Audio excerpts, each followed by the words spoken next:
Hi, everybody. Continuing the long tradition of having fantastic guests on my show today, I've got Glenn Beck. How you doing, Glenn?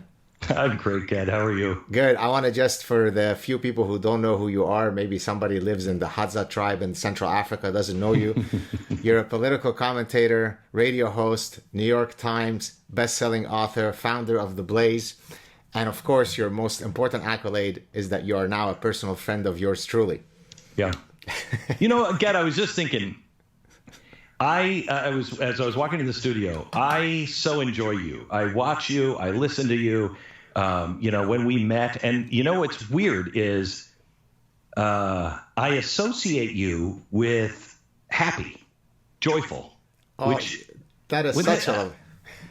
It's true though. That's how I was just thinking. I was so excited to talk to you, and I was thinking, like, why? What's the last time we talked? What were we talking about? And I cannot remember. But I just remember it's associated in my head with happiness. That is such a sweet thing of you to say. And in a sense, it's quite fortuitous because, and not to engage in shameless plugging right after such a lovely compliment, but my next book is about how to live the good, happy life. And it is precisely based on the fact that people say the types of things that you tell me. And I said, well, why don't I put it in a recipe book and see what comes out of that? What do you think? Can I just hijack this here for a second? Or Go. Way off the rails. It's your show. So, Gad, I have been, I've been smeared by the best of them. And I've also made mistakes or said things that at the time seemed really horrible. And later, 10 years later, it seems to be exactly accurate. And I've been calling for a time that was coming, that is what we're living through right now. And I know how this goes, and I'm having the hardest time doing my job. I honestly, every break in the radio program, I have to take deep breaths. I think I'm getting an ulcer. I am just so tied up, and I drop everything. I don't even look at the news for 21 hours. I come in and I do a quick recap on everything, and then I go back. And I'm perfectly happy when I'm with my family, but I've cut everything else out of my life, or I can't do my job. How can I do my job and look at all of the things and talk about the things that I know what it means, and not just be miserable? Well, I guess a couple of things. I appreciate you asking that question. I think Tucker Carlson recently, on a wonderful chat with Megyn Kelly, said that he doesn't even consume the news, to which she answered, well, then how can you do your job? He said, well, he just has a few people that he trusts. He texts them, and they kind of serve as gatekeepers for him so that he can stay. So maybe I do that too. Oh, okay, there you go. I do that. Yeah. I have those gatekeepers. It's just the 3 hours on the air. I'm just so concerned. People are living in the normalcy bias right now. Yeah. And they just refuse to take the step that will allow them to see what things actually mean and what's really coming their way. And they're going to be shocked and horrified when they get to those consequences. And we'll be in the back row telling them we told you so for the past 20 years, right? I know. I don't want to be in the back row saying that. I don't know. By the way, I don't know if you want to start. I meant to plug, not that you need my platform to plug your book, but your book that's coming out January 11th, 2022, The Great Reset, Joe Biden and the Rise of 21st-Century Fascism. Maybe you want to start us off on what that book is all about? I think this is probably the most important thing that people need to look at, and that is the financial sector. Something is very, very wrong in the financial sector. It has been wrong for quite some time. But the Great Reset, when Joe Biden says, I want to build back better, Google that and put Prime Minister of England, Prime Minister of Japan, France, President of France. You will see all of the Western people are using Build Back Better right now. It's not a campaign slogan. It is a slogan for the Great Reset. And what's happening right now, it was just released by the White House at whitehouse.gov, a couple of Fridays ago. And this new Treasury person that is coming in for the office of comptroller, they are remaking the entire financial system to where the government, the big corporations, and the banks kind of are all working together in a public-private partnership. And it means that those corporations will do what the government wants them to do. It's central planning on steroids, and it's really for the entire Western world. And it's not going to end well. And it controls from food distribution, the way we grow it. It's the reason why hamburger is now at about, $10 or $11 a pound, because it's all being manipulated. And they are putting this structure in right now. And I personally think in 10 years, because of the food aspect of it, it's going to look, the 5-year plan by Mao, it's going to look a lot like that in the end.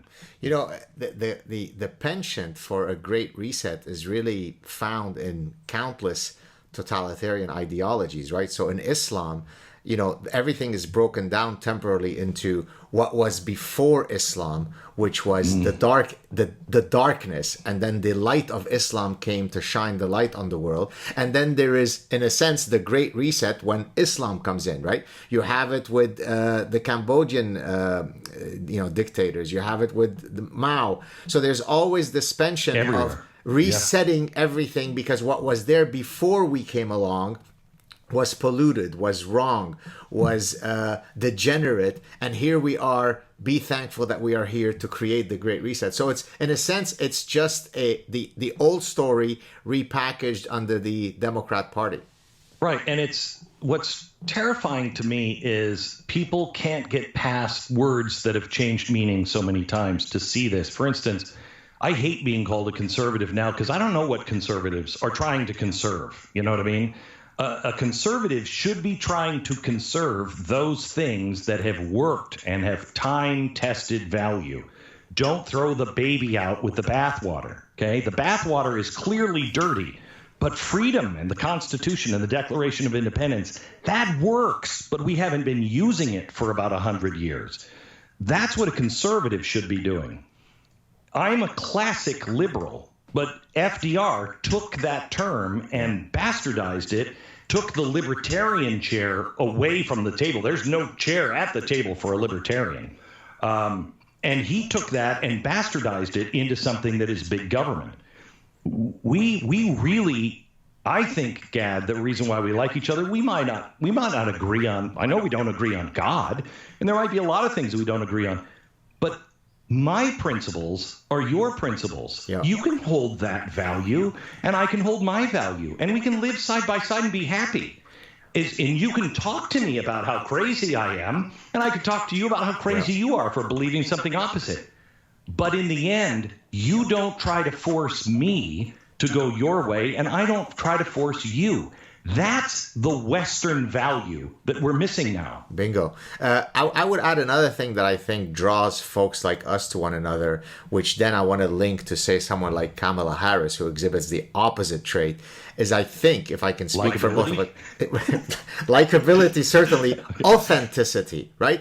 I remember, I want to tell a quick story about how you and I mean, we had communicated, but we met when you so graciously invited me down to hang out with you in Texas. And the first thing that I'll say, and I always joke about this with my wife, I say, try to have dinner with 3 guys while you're waiting in the lineup to be seated at a steakhouse where you come up to their knees. Because I think you were the shortest guy other than me, and you were about 4 feet taller than me. And I mean, I'm just an average soccer player height guy. I'm the average height of people around the world.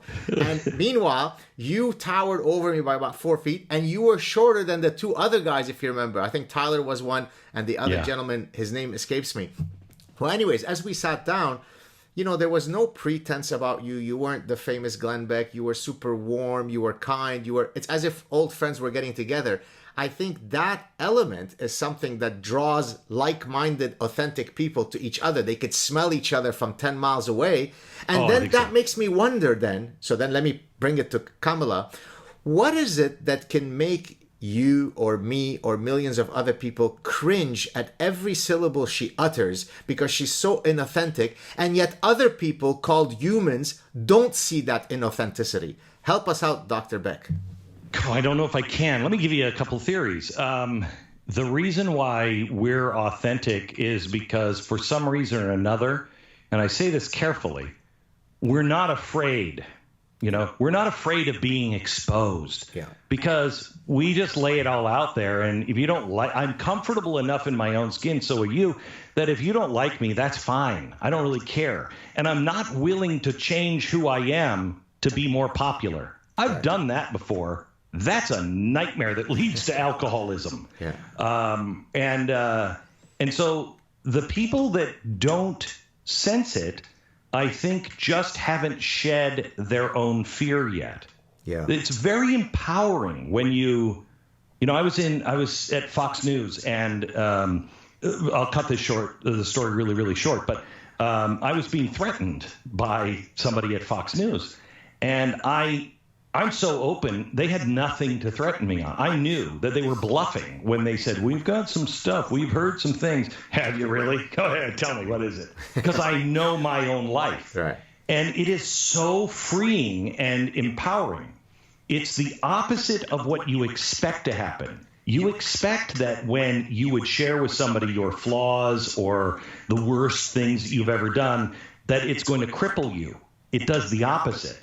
It frees you. Except for those who just want power, because they will still try to play on your fear, because that's the world they live in. And she is so afraid of being exposed. Joe Biden, can you imagine having handlers where they shut you down, shut your microphone off? You're the president of the United States. It's unbelievable. Everybody there is living in fear. Well, I mean, you and I think you had me on, it wasn't in Texas, but more recently, where you asked me about, why do people dislike Donald Trump? And I this is something that I discussed in The Parasitic Mind.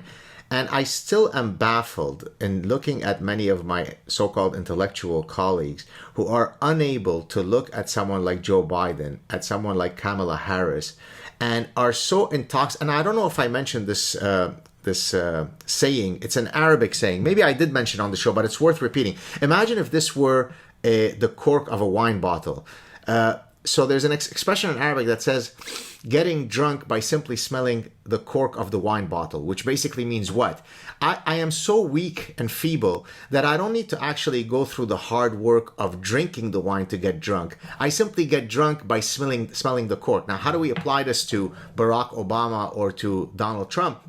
Well, people who get drunk smelling the cork of Barack Obama, well, he's tall, he's lanky, he's got a radiant smile, he's got a mellifluous voice, so he must be a prophet. On the other hand, Donald Trump is this kind of overweight, ogre, obnoxious, he's disgusting. So again, you're using peripheral cues. You're getting drunk simply by smelling the cork.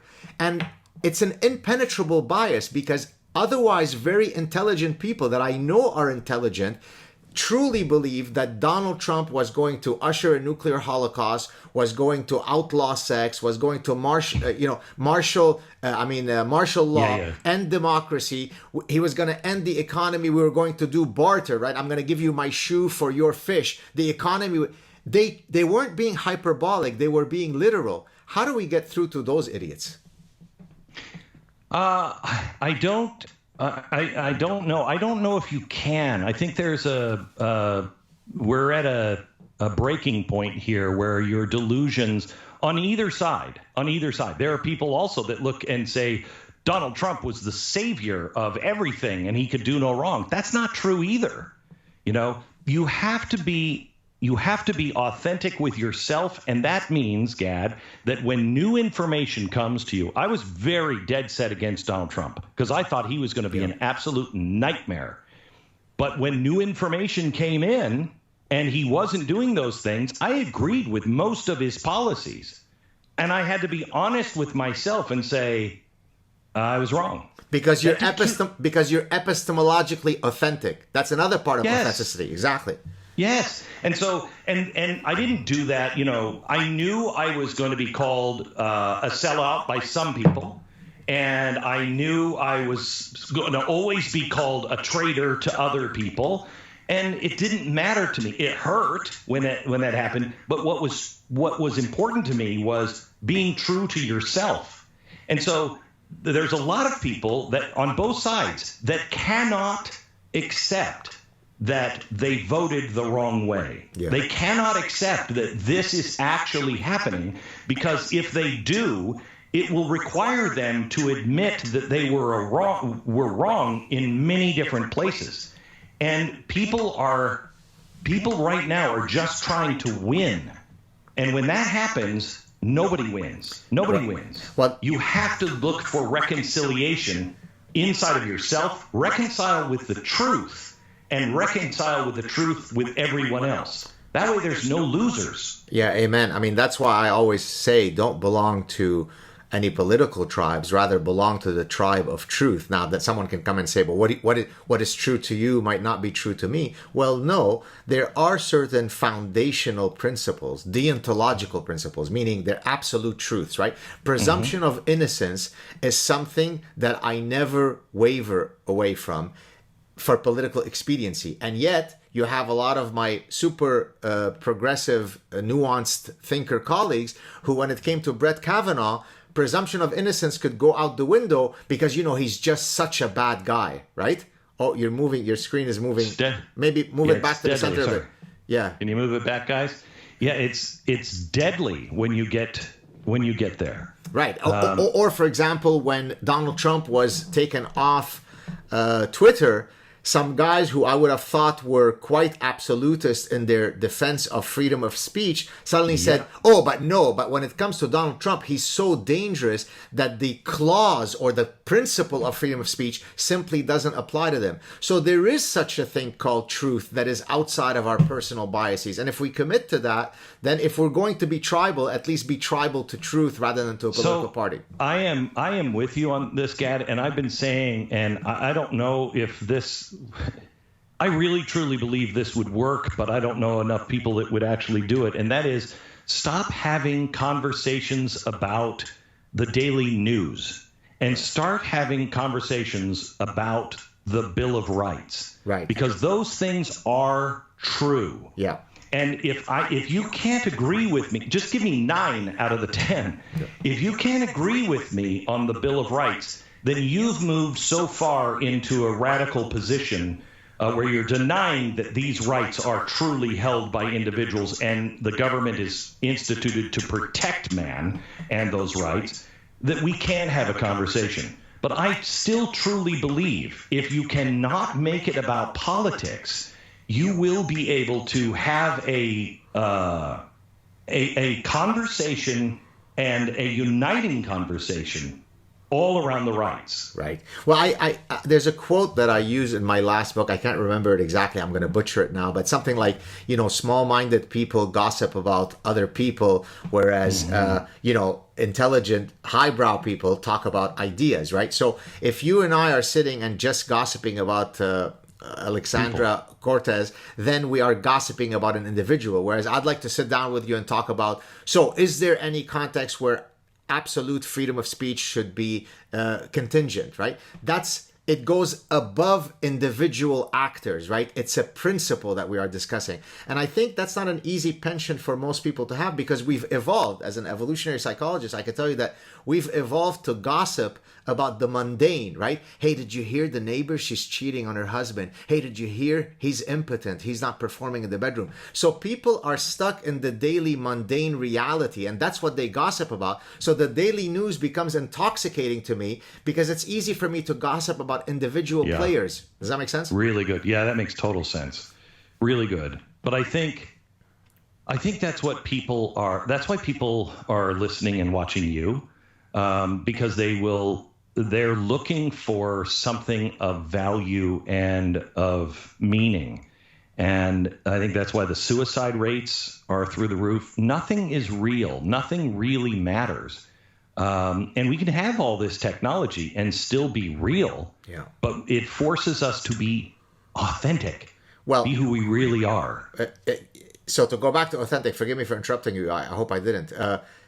Let's talk about the number one guy in the world in terms of a show, even bigger than Glenn Beck, Joe Rogan. What's his number one trait? He's authentic. He's wrong a lot of times.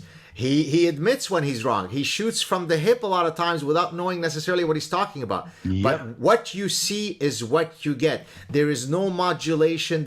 And guess what? I mean, and you know this way better than I do. You've had a longer sort of public life career than I have. I was nothing but a professor until a few years ago. The camera picks that up so easily. I mean, it's kind of like an electronic microscope that goes down to your cellular level, right? So if you and I are sitting now having by the way, I get tons of emails from people who say, I've stopped watching TV. I just wait for your shoulder drop so I can have some sanity back. Mm-hmm. You know how proud that makes you feel that you're actually putting out content that's causing people to bond with you in such a deep level? That gives you purpose and meaning. Yeah, it does. And in your case, positive, something of joy. You know, I got to go back to what we originally talked to. I think my calling in life is to expose and to warn. And I hate it, Gad. I hate it. I hate it. I hate it. I hate it. Nobody likes to be told, hey, you're fat. You should lose some weight. Nobody likes that. By the way, I haven't seen you remark about my astonishing weight loss since I last saw you. I'm a bit hurt by the lack of compliment. Oh, well. You look nice if that's so. I mean, I work hard for this body, Gad. Oh, my God, you're sexy.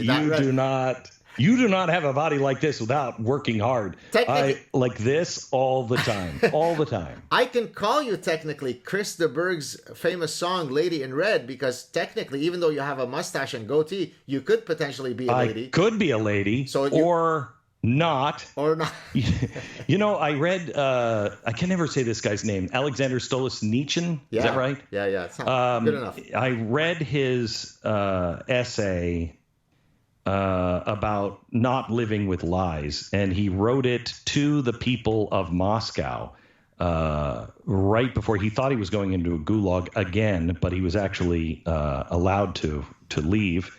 And Gad, you should read it because it reads like today. Oh yeah, it's prophetic. It's prophetic. It's unbelievable. It is. And if we would just all do those things, just cut the lies out of our own life. You just joked about I could technically be a woman. No, I can't. And how I know that to be true? Because you have a penis? No. If I had all kinds of reconstructive surgery and everything else, and my friend did, and they're now a woman, I'm taking them to the hospital. I do tell the doctor she's actually a man, because that's important for them to know, to save her life possibly. That's how you know when truth is happening. When it's up against the wall and it's life or death, I need to know, man or woman. Man. And that's why in the parasitic mind, when I was talking about all the various parasitic ideas and idea pathogens and so on, I wanted to look for some commonality across all these bad ideas: postmodernism, cultural relativism, militant feminism, social constructivism. And what I found across all these dreadful ideas is that they each wanted to free you from the pesky shackles of reality, right? So take, for example, social constructivism, okay? Social constructivism is the idea that everything is due to a social construction. We are born empty slates with equal potentiality, and anything that then differentiates me from Glenn Beck is some unique socialization trajectory that we each had, okay? Well, Hang on just a second. Sure. You know what that used to be called? My dad would talk about things like that. My dad would call it mental masturbation. But now it's not. Now it's full-fledged sex that you must have. There you go. Well, your dad was a sharp guy. He's not alive anymore, is he? No, he passed. May his soul rest in peace. But anyways, so social constructivism is very hopeful. Why? Because if I'm a parent, I love the narrative that my son could grow up to be the next Michael Jordan or the next Albert Einstein. I like the idea that if it's only the right socialization mechanisms that I introduce in his life, he will be the next Michael Jordan. I don't want this pesky reality that says, no, wait a minute, your son could never have the musculature that will allow him to jump as high as Michael Jordan. So that pesky shackle of reality hurts me. Therefore, I will construct an alternative narrative that allows my son or yours to be anything that they wish to be. Same thing with the trans prefix, right? Now, again, what I'm about to say, I shouldn't have to preface this. I'm all for transgender rights and everybody living free of bigotry. Live the way you live. Exactly. But that doesn't mean that this pesky reality called my genitalia, I can get rid of it simply by putting the prefix trans before it, right? I mocked this kind of idea in the parasitic mind where I said, I'm going to enter a judo competition as a under 8 player because I engage in trans ageism. So even though I'm 57 now, I identify as 7. And then using trans gravity, I'm going to enter the under 120 pound category because I saw, well, but that's what it is, right? Right. Okay. Right. By the way, just a quick funny story. So in at one point, you know, I always do these satirical tweets and so on. I had gone to see my personal physician for the yearly checkup. I said, so doc, how's the cholesterol? How is this? How is that? He said, well, he's looking at his iPad and he goes, well, actually, I'm not worried about your cholesterol. I'm worried about your sanity. I said, well, why? What do you mean? So he points to some tweets, not realizing that I was being satirical. He thought I was, because I was saying, you know, when my physician tells me to lose weight, he's being bigoted against the differentially weighted. Right, but, right. And he completely missed the satire. So even fancy physicians apparently need more education and humor. Yeah, I think that could be said about a lot of people who have a lot of education right now. It's a bizarre world where we are now being told to not believe our eyes, and at the same time, we can't believe our eyes because of technology. Now, I mean, I don't know if you've seen the deep fakes that are going around that are so good. I swear to you, I thought that Tom Cruise could play a classical guitar. Apparently deep fake. But it is so good that you can't discern whether it's not with the naked eye. So now you are told not to believe your eyes, but you also shouldn't believe your eyes when it comes to technology. And that makes being in tune with the truth and your own authentic self so much more important, because the only thing that you're going to have to guide you with the truth is what you know, what you believe, and what you feel is true, because the guides, the markers are all off. The GPS is, you know, out 50 degrees. So how do you know what's true?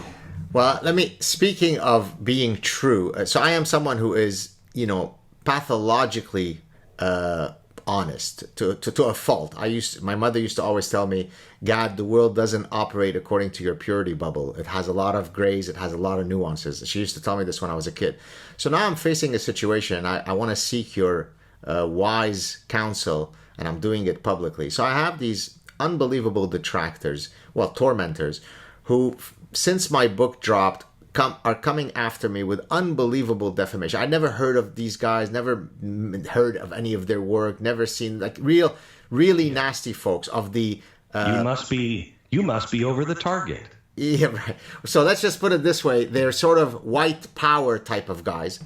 And they go around to every single place spreading unbelievable defamatory things about me. My publicist had said to me, God, you know, the world knows who you are, and the world knows who they are. You should never engage them. You should never try to correct them, because then, you're sinking to their level. It's never going to lead anywhere. And so, I stuck to her words, and recently they've kind of resurfaced. And now I'm kind of debating within myself. Do I go and set the record with them? Or by doing that, then I open myself up to the Streisand effect. If do you know what the Streisand effect is? The Streisand effect comes from... You become a bitch? No, that's true too. No, basically, she put the limelight on an issue. Had she not put the limelight on it, it wouldn't have blown up to a much bigger limelight. Had she just ignored it, it would have gone away. So that now has become. So what do you think? I think I've done media for 40 plus years now, and in the last 20, it has been a harrowing situation, just harrowing. And I go back and forth because if you make a big deal out of it, it does do the Streisand effect. But there are times when I really think that it is important to tell the truth, or to not tell the truth, but to tell the truth about what people are saying and doing. And that's if it transcends just those people. Oh, you froze. Than just the one they're making. Right. You know what I mean? Yeah. Then I think it's worth doing. But I mean, they want you to respond. They want you to respond. Don't respond. Yeah. Unless you can use it to make a much bigger point than just you. Exactly right. That's actually what I told my wife. I said one of the things that I could do is I could put out, for example, a Saad truth clip where I discuss the dynamics of what's happening, correct whatever nonsense. I mean, the stuff that they're saying it's just astonishing. It's like it's a diabolical meta theft of your personhood, and so it's brutal. It's crazy. And you know what, Gad? Go ahead. Go ahead. Finish off. No, I was just going to say I could package that without ever mentioning them, so that other people who might be facing similar situations at least know that they are not alone. I mean, think about the young teenage girl who gets an e-mob from her school. She doesn't have the thick skin of Glenn Beck or Gad Saad. Even though we're human, it hurts us, but we can deal with it. We can sort of go like this because we know who we are. So maybe doing it that way could be a good attack. I think if you delve into it on, let's just say, the suicides that happened because of the mobs, there's a great book. I can't remember, but it looks at all of the people that had just been destroyed in the media, who are just average people. Yeah. And it's a horror show what happens to them. So I think if you were making the point on a bigger scale that it's useful, look, here's how I deal with it. Here's what they say. Here's what's true. Now, how do you deal with that and move on from your life when you know these dogs are nipping at your heels? Yeah. I would watch that. I would want to know that. Okay, that really helps. Just has to be something bigger than you. Otherwise, you give them what they want for nothing. So true. Beautifully said. Okay, I'm going to hit you with different... Wait. I wanted to say something to you, too. About, go. You and I, when you were talking about this, about how it hurts when we're human, you and I are, I think, very much alike. And I got to there from alcoholism. You know, when you're an alcoholic, you lie about everything. And nobody ends up believing you at the end because you've just played every single card you have. So when I bottomed out, I had nothing left. Didn't have a job, didn't have money, didn't have a family. All of it was gone. And that's when you really know what's of value. And it's not the money or anything else. And for me, it was my honor. Exactly. It was the idea that someone will believe what I say when I say it. Doesn't matter what it is, but I can say to them, no, this is true. And I may be wrong because I've misinterpreted or whatever, but they know I believed that. Yeah. And that's been the hardest thing because I work really hard at that.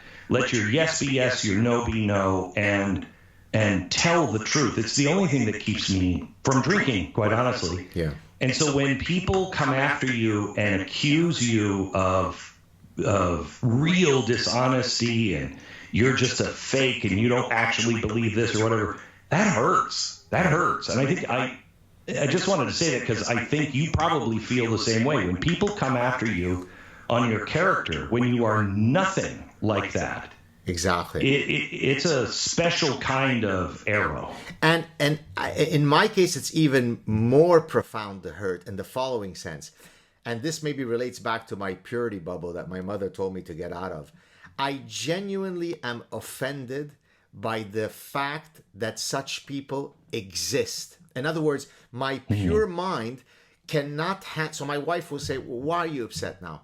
I said, because I can't believe that they could be this dishonest, this diabolical, this thieving, right? And so I have to tell you, Gad, I do believe that when you reach the Zen state, when you reach the Gandhi state, the state of being that Jesus had, you actually feel sympathy for those who accuse, because you can see how twisted their life has become and how much pain they I'm definitely not there. I'm definitely not Jesus. I know. And what's been hard for me is because I have gotten there a few times, not often, but a few times on a few things. But what gets me is, what stops that is there's a point to where you know it's not true.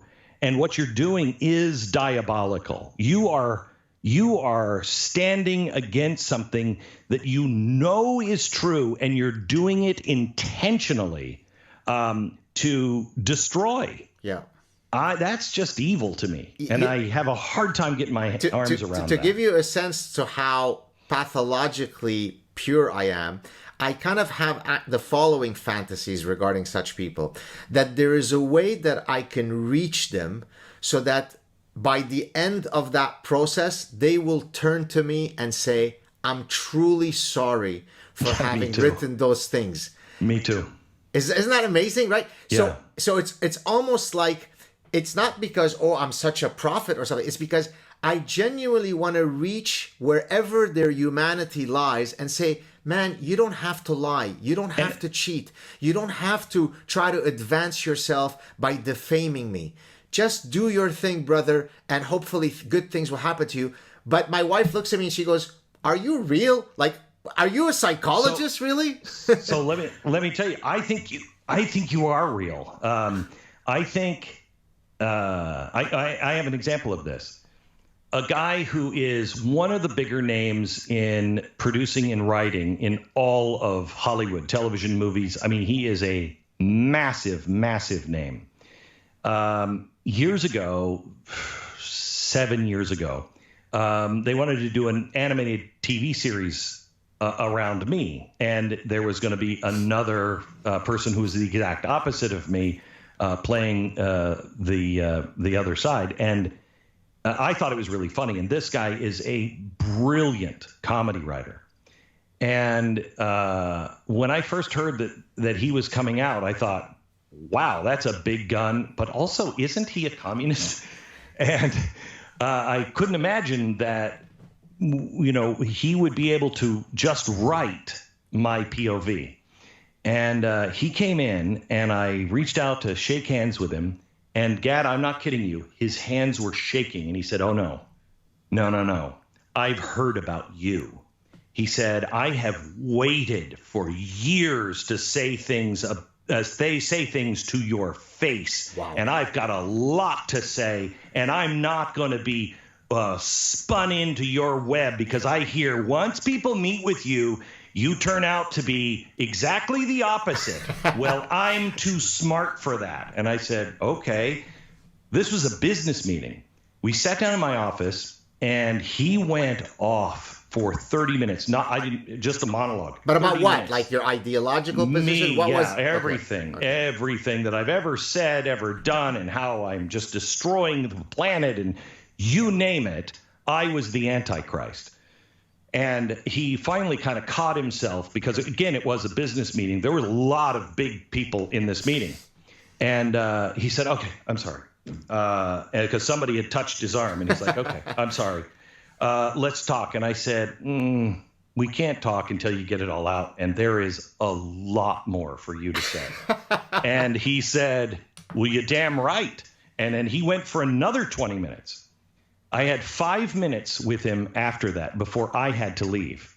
And he shook my hand at the end, and he said, because when he finished, I said, do you feel better? And he said, yeah, I really do. And I said, good. We could argue those things, but there's no point in that. You'll believe what you believe. But I'm just telling you, experience will show you that that's not who I am. And when I left, he said, I feel really bad because I don't think he's the guy that everybody said he is. And so it does occasionally happen. And we correspond from time to time. I was going to ask you if you were friends now. Oh, yeah. Yeah. I wouldn't call us friends, but we correspond, and he will be like, I just saw this. I saw you do this, on a good side or a bad side, and we'll talk about it, and it's cool. And that's the way we're supposed to be. What a beautiful story. All right, let's talk about Dave Chappelle. Let's talk about, because that's another authentic guy. Oh yeah, and he's, what I love about Dave. Have you seen the latest special? Oh, I did. I just did a Sad Truth clip on it. Okay, so I'm a little prudish. I'm not like my wife, who is very offended at stuff. But there are lines for me, and I've gone to a Dave Chappelle show with my wife, and we both enjoyed it. But there are times that I go, "Ooh, gosh, that's really graphic." You know what I mean? Some of the things that he says that are just so offensive to me, but most everybody else wouldn't bother. But I'm a fan of his because he is truly, truly funny. Yeah. And really honest. And when you watch him, especially the last special, there's two things that come out of that. One, he knows exactly what he's saying.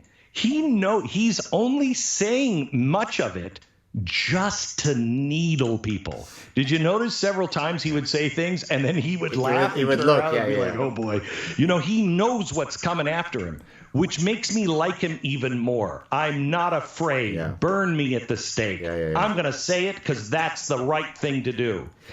That came across. The other thing is, I fail to see how he is at all a trans bigot. You listen to his last story about his friend in San Francisco, Daphne, and that guy is, that's Robin Williams kind of heart. Yeah. You know what I mean? Yeah. Very few comedians open themselves up to be that vulnerable. And that was a beautiful story, and should have been the end of all of it. Yeah. All of it.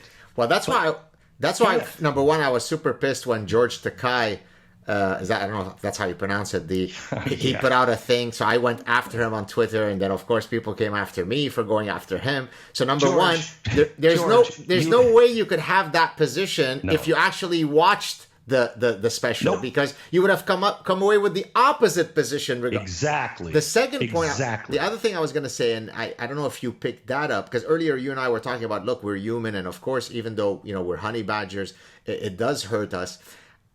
I got the distinct feeling, Glenn, that part of why he did that special is because the insults, of him being a transphobe and so on, were getting to him. They were gnawing at him. And so the Daphne story is sort of, you don't think so? Oh, I do. Yeah, okay. But I think that, I think, again, that is the sign of a really authentic and good person. Exactly right. People said to me, I don't know, a few years back, because when I was at CNN, I left there in 2008, December 2007, and that December I was voted on that stupid list of most admired men in the world, and I was tied, honest to God, for third or fourth between Nelson Mandela and the Pope. Oh my goodness. And I'm like, shit, this is how screwed up America is. If I'm on that list, I belong nowhere on that list. Then I went to Fox and I did exactly the same show. And a year later, I was the most hated man in America. Okay, still had my fans, but half of the country thought I was the Antichrist. I did the same show on another network. How does that work? Right. But then being there and getting the hits for 3 years that were just, I couldn't walk down the street with my children. They had to walk in front or behind me. I went nowhere without at least one security person. Called names no matter where I was. The things that came out were just the most vile stuff. And if you're a decent person, A, that gets to you. B, it does take some point where you go, okay, I don't think I'm that person, but what am I doing that would make all of these people? Is there something that I have done that I should correct? And I went through that, and I tried to correct the things that I could. Made no difference because it's not honest, but at least I was honest. And I think Dave is again like you. I think those things have to bother you. Yeah. Especially if you are, as he proved in that story, authentically, deeply not that. Exactly. And it's not going to stop. It's just not going to stop. These we've become inhuman to one another. So true. What do you think about? So I talked about this briefly with Megyn Kelly. She was on the show recently. I mean, both of you, for different reasons, are two of my favorite media personalities because I think you're both very authentic. No, I'm just my looks. It's my looks. I was going to say, in your case, it's your looks and your looks. Yeah. Yeah, exactly. Hey, my eyes are up here, Gad. My eyes are up here. Now, she in her show, she often talks about going to the therapist and so on. And so I wanted to ask her, and then I'll ask you the same thing. I come from a culture in the Middle East where the idea of going to a therapist is very suspect because you come from a culture of honor and shame. Mm-hmm. What do you mean? You expect me to go sit in front of a third party and lay out my flaws, my frailties, my insecurities? Never. I will die before. See that finger? That's an Arabic. Yeah. That's a Middle Eastern, right? So it's complete anathema to actually go to a therapist. Just roll up your sleeves, stop whining, and let's get to work, right? And so one of the projects that I'm working on with a colleague of mine who's also a very good friend, a clinical psychologist, is that we're going to study cross-cultural perceptions in mental therapy. Now, in the Western tradition, as a matter of fact, if you remember in the 30s, 40s, 50s, no person worth their salt did not have a therapist, even if they didn't need to be in therapy. It was just part of your sort of personal growth and personal development. So where do you stand on this? Having had addiction problems and so on, have you found, I don't know if you've been to therapy, I don't know if you ever wanted to... So here's... I don't know where the 20s and 30s and 40s, where that came from, because my grandparents grew up at that time, and my grandparents looked at people who went to a psychiatrist as a little suspect, because, there might be something wrong with them. It was still, back then, I think it was still mental institutions and everything else. And I think the up until recently, I think the psychiatric community has done some real good, and it doesn't have that stigma. For most people, it doesn't have that stigma. And that's a good thing. I have gone to therapists. I've gone to therapists that I'm smarter than, so if I don't want to tell them something, I don't. I only do that if I was told to go. If my wife had said, "You've got to go have therapy," and I don't want to go have therapy, I can skate around those guys in a heartbeat. But that's not the point of therapy. I've gone to spiritual counseling. I've gone to psychiatrists or psychologists, and I've also depression runs in my family like a pack of wild elephants. Wow. And so does suicide. And so I have gone for clinical psychiatry as well. And I think all three of them are very important. And what is there a particular trait of whether it be the spiritual advisor or the clinical psychologist or the psychiatrist that you found was particularly likely to help? I mean, in other words, is there a trait of that person? Is there a quality that either allowed you to mesh and view that therapy as effective or not? Because then I'm going to tell you what the research shows. Okay, so let me give. Can I give you 3 different examples? Go for it. Okay, so one that I found effective is one, and this is how I use a psychiatrist, or used to use, and I might use again someday, to talk to me, because I've gone through depression and I've had suicidal thoughts and I have had suicides in my family. We are very, very aware of our moods in my family. And so a clinician, if you will, a psychiatrist that will just talk to me clinically about how is this feeling, what is that happening, how is this going in your day. I know the parameters of clinical depression, and I am on guard with that. So I think that's for me, that was a very important thing to have in, and for my children and my family. The other is what I found. There are 2 others, you said. There are 3. Yeah, there is. Okay. So the second one is we had a suicide scare with my son about 2 years ago. Oh, no. Yeah, there's nothing like it. There's nothing like it. How old is he? He was 15 at the time, and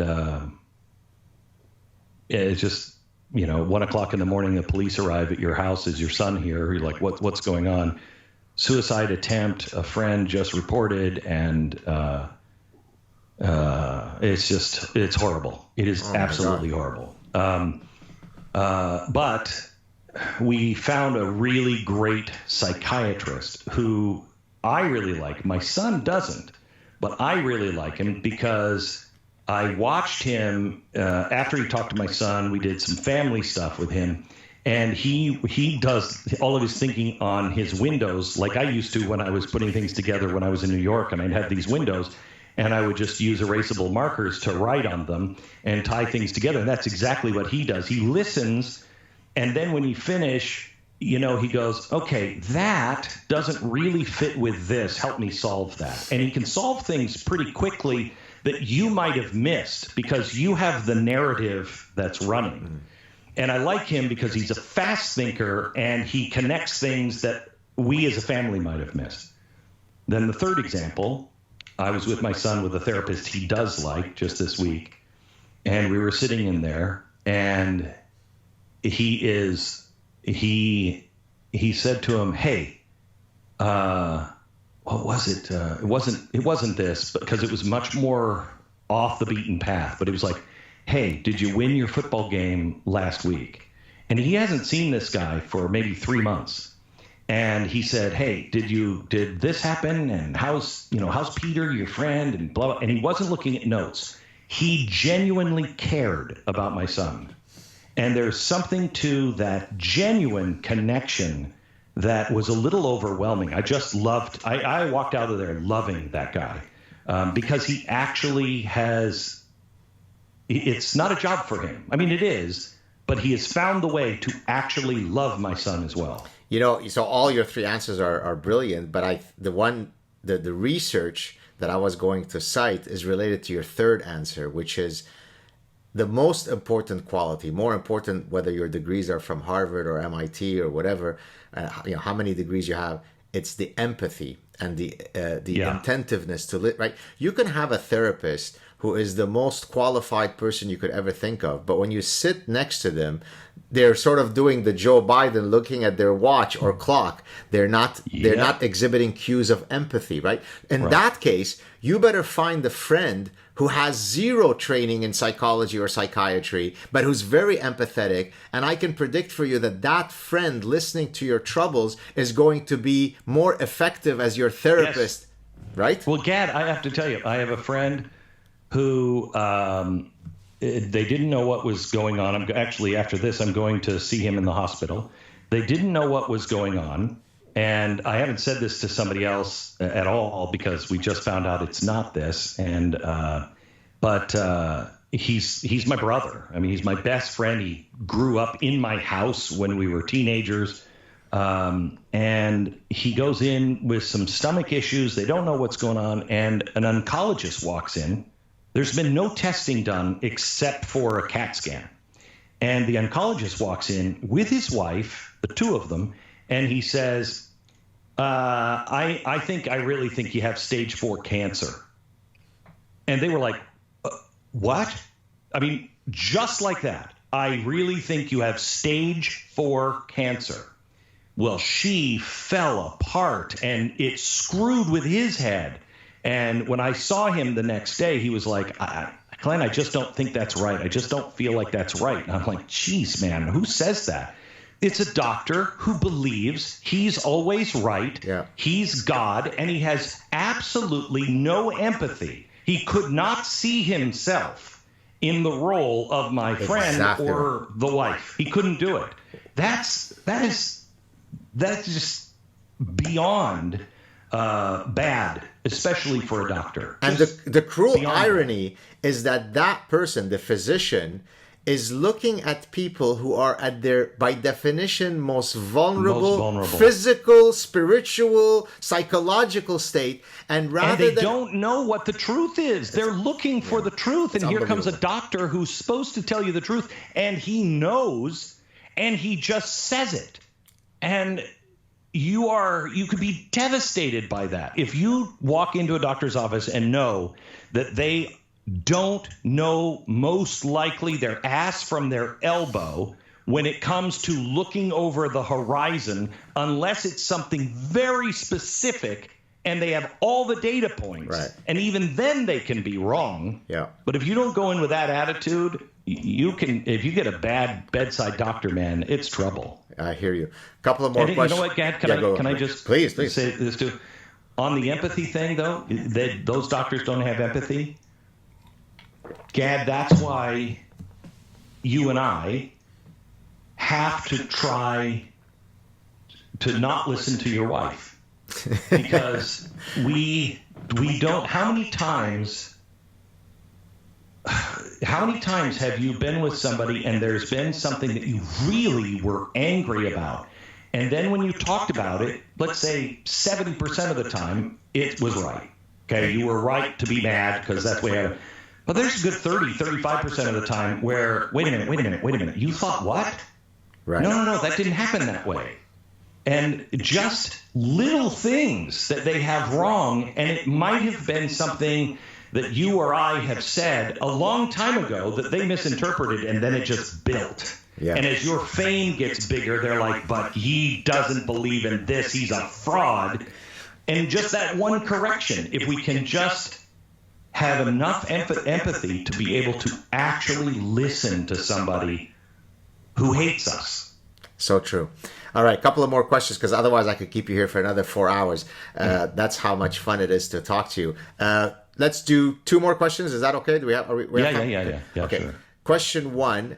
A lot of people would love to be the next Glenn Beck, but there is no, unlike going to architecture school or going to become a physician or an accountant, there is no exact set trajectory, for me to become a great media personality. So what would be the trajectory or rules of thumbs or lessons that you would impart on people who say, I want to have a great career in the public sphere? What would you give those people? A few pointers. First, you have to find your authentic self. You have to know who you are. I went through one of the most difficult job interviews of my life. I had been out to dinner. Roger Ailes had invited me to dinner. He was the president of Fox News. He invited me out to dinner several times, and we had wonderful conversations. He was into things like I was, Jack Parr. And so we could talk about the art and the craft of a great performer. And we never really talked about the news per se. We just talked about television, how to use it. He was really a genius. And then he wanted to offer me a job. And so I went in, and I was expecting to have that Roger Ailes. And that's not the one I got. There were 3 people at the table. And when I sat down, it was very awkward for a long time. He said nothing. No one said anything.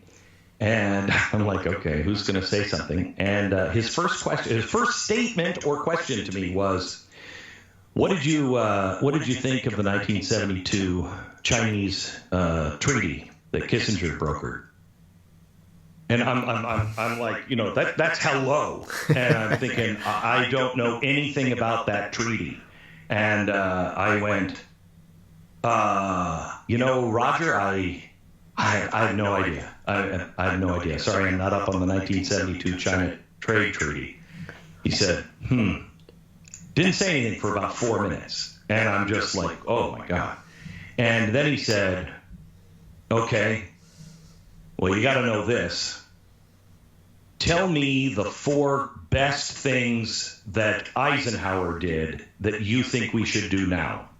Now I can answer that question. But then, again, I was like, I'm not up on my Eisenhower, okay?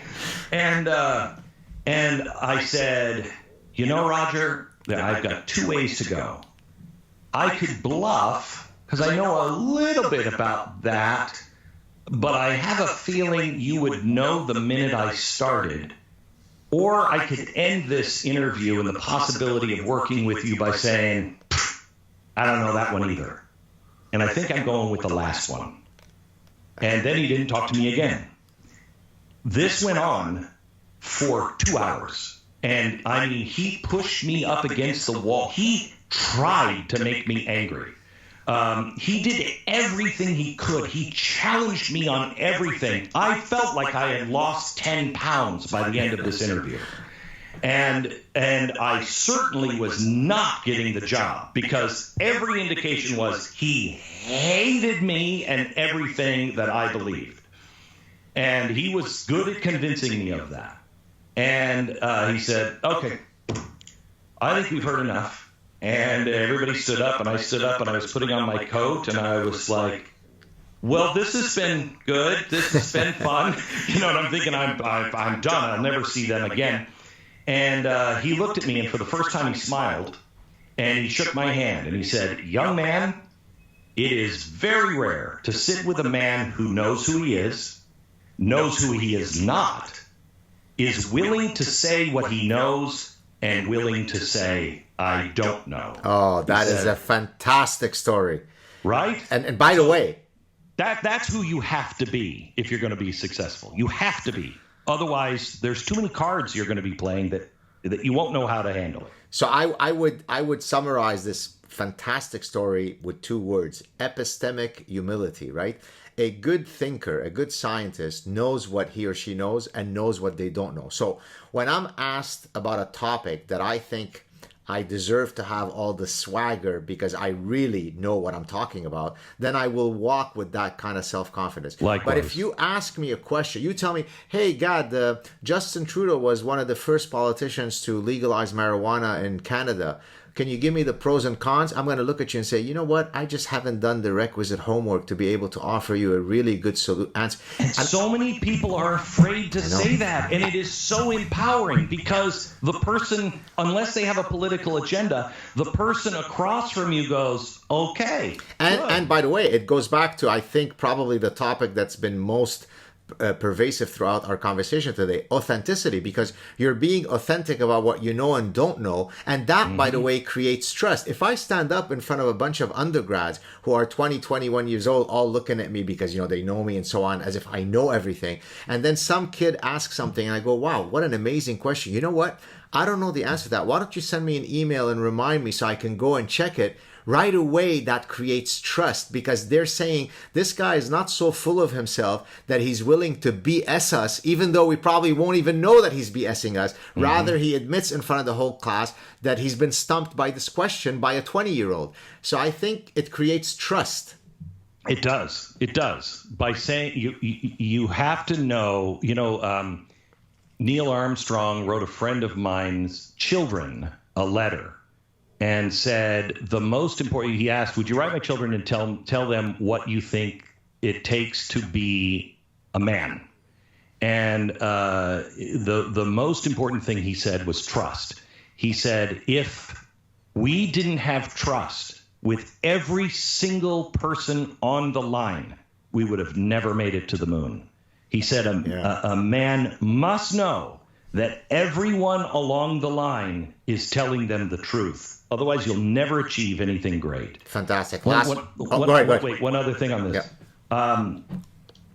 I made a promise when I was 16 years old to a guy who was the programmer of the decade back in the 70s.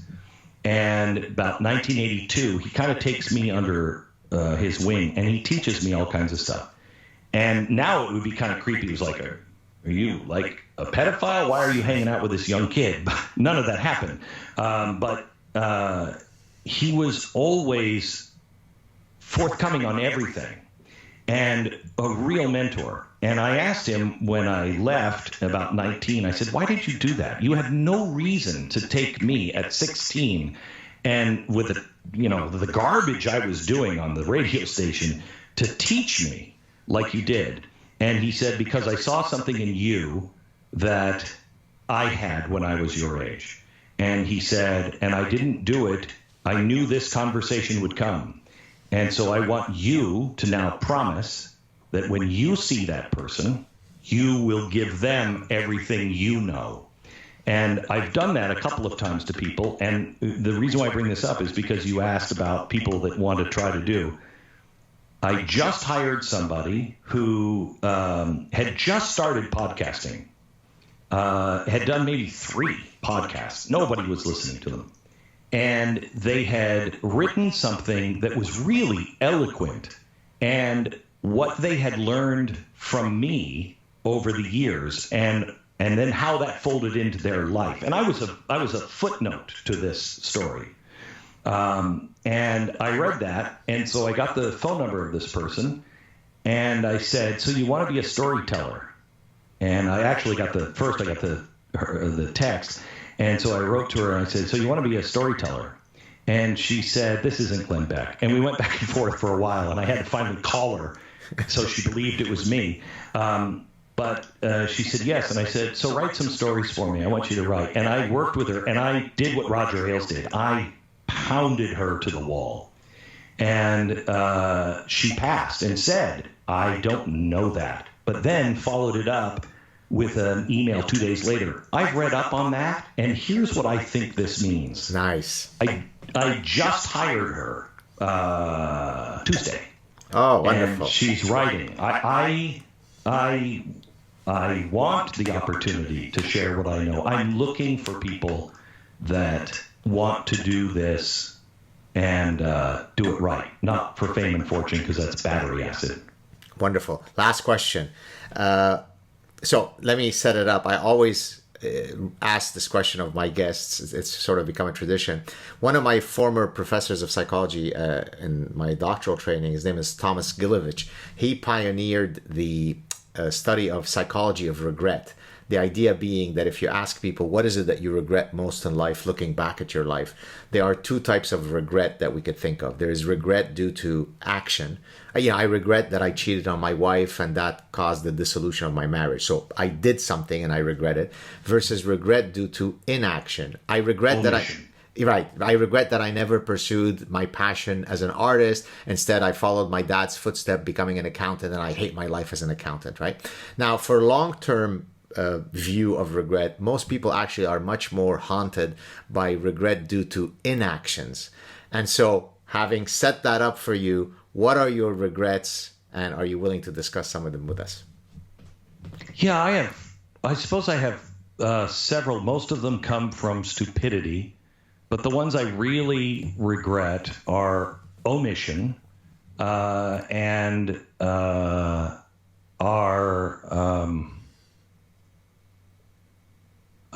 my first regret is when I was 14, my mom, and I didn't know she was clinically depressed. I knew that there was trouble, and she was an alcoholic, and my mom and I were really, really close. And I was walking through the hallway at one point, and I look in, she's in the kitchen, she has her hands in the sink, and she's washing the dishes.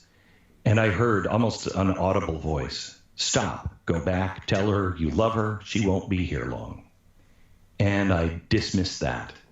And I walked into my room and I blew it off. And it was a couple of weeks later that she died. And I regret dismissing intuition, dismissing that so much. Is it because, so you think because had you listened to that intuition, the trajectory could have been alterable? No, I just would have had another, I don't know what. I just would have had another interaction with my mom. Got it. And living with the fact that I think some people might relate in a different way.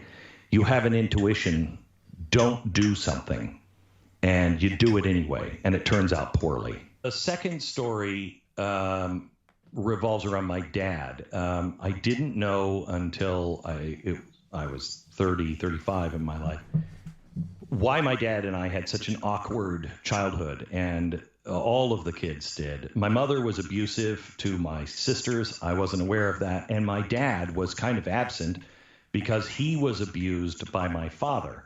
He ran away from home at 16 and was repeatedly raped by men. And oh my God. I mean, it was horrible. And he never said it to anyone until he said it to me when I was about 35. And he said, listen, you need to know, just for family, you just need to know a few things. And I was like, oh my gosh. But everything kind of came into focus once he did that. Then I wasn't angry about the fishing trip that we had that was so wildly weird with my dad and so uncomfortable. I understood because my grandfather used to be a fisherman, and he would go out fishing, and that's when he would really abuse my dad. And so when my dad got into the boat to take me fishing for the first time, it was so awkward and weird, I never wanted to fish again. And it was part of that passed on to me because I didn't know how to be a dad because I didn't really have a dad. And I didn't know how to relate. And I grew up talking to adults, so I'm 10 years old and I could hold a conversation with an adult, but I can't really relate to my friends because I'm not on the same wavelength. And so when my kids were born, I really freaked out because I thought I'm going to screw them up. And I buried myself in work. And so when I had children, I felt like I didn't know how to interact with them because of my dad. I didn't really feel like I had a dad. And then after I sobered up, I married a wonderful woman, and she didn't put up with that. She was like, you're a good person, so you know how to be a good dad. And I'm like, I don't even know how to throw a baseball. You don't have to. You just have to listen and be there. And so my regret is my first two children, we didn't have the memories that I have with my later two children. But now my older children live right next door to me, and we have all the rest of our lives to build, and we become this great, great family. It's just getting past the crap that you think about yourself or others have made you think. Just relax. You are the definition of realness, of authenticity. I am proud to call you a friend. Thank you for calling back when we're having all these technological difficulties. And it was such a pleasure, Glenn. I will tag you when it's up. Thank you so much for granting me this time. Have a great weekend, and we'll talk soon. Thank you. And let me know when your book's coming out so I can have you back on my podcast. Anytime. There's joy talking to Gad. Thank you so much, buddy. Take care. Thanks. Bye. Cheers. Bye.